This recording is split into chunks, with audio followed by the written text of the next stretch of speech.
The embargo, the WEO update is a shortened version of our semi-annual. They rely on automatic stabilizers, certainly at this point.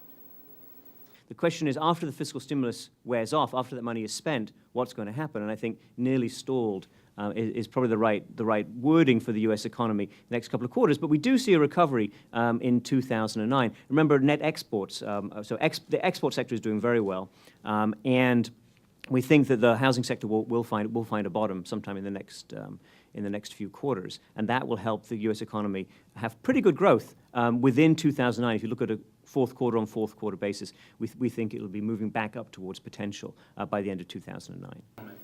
Brendan McKenna, RTT News. You mentioned that the U.S. economic stimulus package had been well. Formal announcement coming out to the press, but for planning purposes, expect. Euro area growth is also expected to moderate over the course of this year, but regain momentum in 2009. On a fourth quarter basis, growth would fall to 1.3% in 2008 before recovering to 1.7% in 2009, reflecting the drag from high energy and food prices, tighter financial conditions, slowing global activity, and a much stronger euro.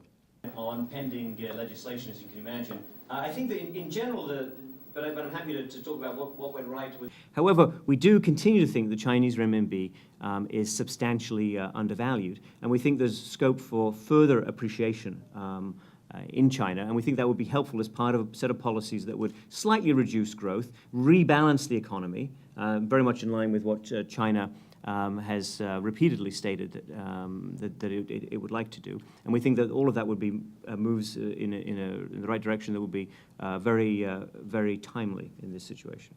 For using a discretionary stimulus because they have stronger so-called automatic stabilizers. The US, because it has a relatively small government as a percent of GDP,